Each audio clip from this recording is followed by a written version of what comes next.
Well, howdy do. So let me give you the rundown of my last few days. I've been kind of out of pocket for a little bit, and let me tell you why. And let me show you what I'm drinking here. Well, you can't really see it, can you? I'm drinking tea. There's a reason why, howdy do, I'm to beer whisperers and drinking beer, and I will get into that. I'm drinking, it says Bewley's Special Blend Fairtrade tea.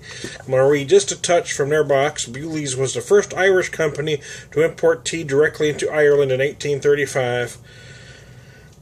Charles Bewley landed an extraordinary cargo into Dublin.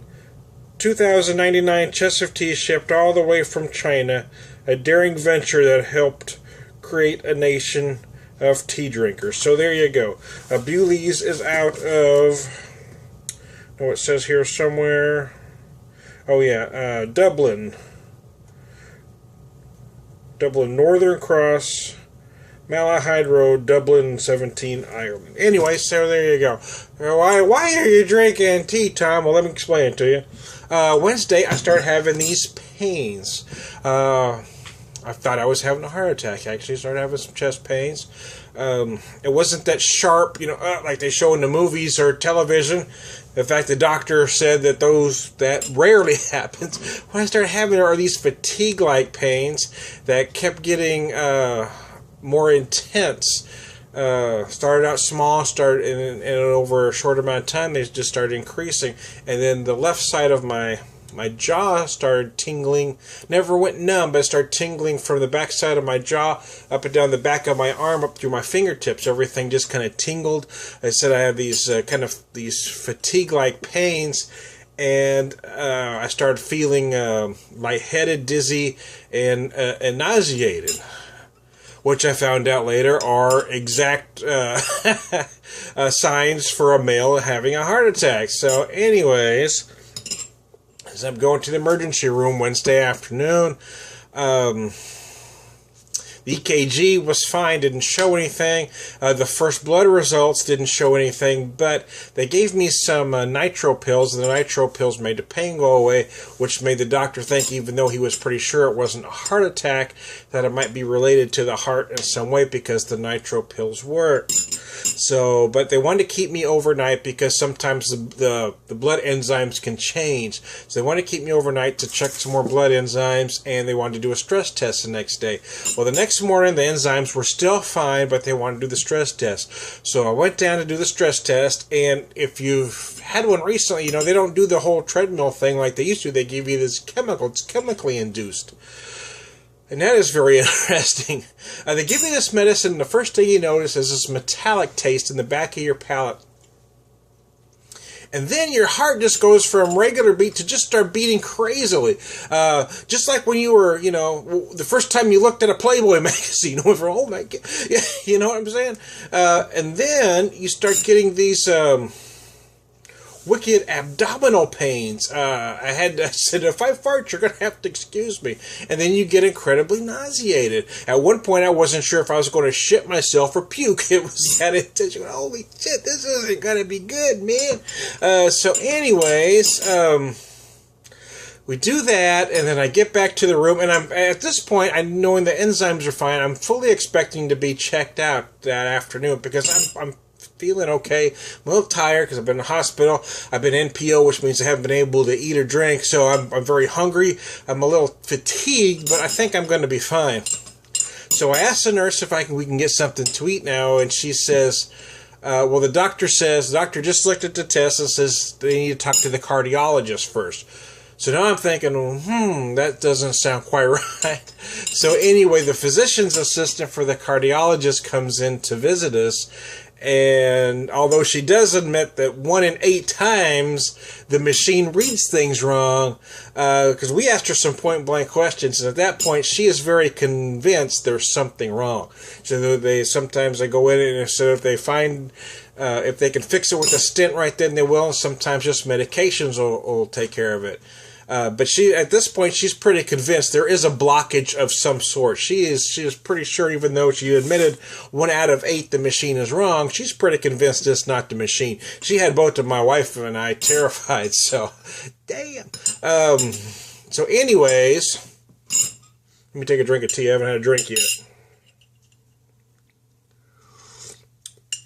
This is one of my favorite teas. I do like this Fairtrade blend. Oh, wow. So anyway, they scheduled me for an angiogram. So I got to go NPO again.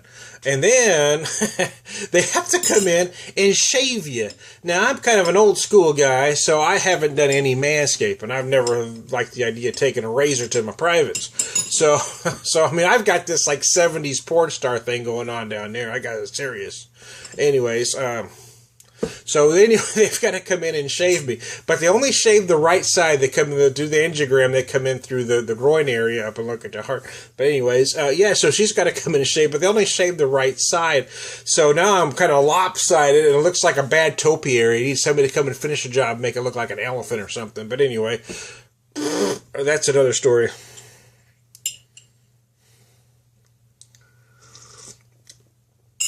So, anyways, yeah, anyway, to finish this long story, it went along longer than I planned, but the bottom line was I'm fine. They did not find a blockage of any sort, which surprised both the doctor and the physician's assistant, because they were pretty convinced there was a blockage due to how that stress test read. I'm fine, but my cholesterol is high. Although my blood pressure wasn't consistently high, it was a little higher than it needed to be. Here's my, I won't show you all the information on there, just in case somebody, you know. But anyway, here's my tag from the hospital, my allergy tag. I won't tell you exactly what I'm allergic to, so somebody doesn't plan on knocking me off. But anyway, bottom line is I'm fine. I came home last night. I'm a little fatigued. They told me not to lift anything over 5 pounds for about 4 days. Of course, I got the, diet and exercise speech, and we knew it was coming, to be honest. But now, I've always been a guy that works better with a deadline anyway, so now that I know I have to make a change, I'll make some changes. Truth is, I've kind of got lazy. It's been fluctuating back and forth over the past few years, and I kind of got lazy after 2012 when Seamus was first diagnosed. I wasn't really watching when we were going back and forth to the hospital, and after we lost him in April of 2013, to be honest with you, I just kind of gave up.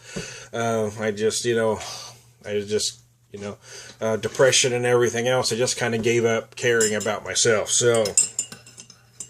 But, we do have a wonderful daughter. I've got 2 great grandkids and my loving wife that I wouldn't have been able to make it through this period without. So we both talked about it. We both need to do some diet and exercise. So we're going to start making those changes. I'm not going to give up drinking because I get too much pleasure out of it.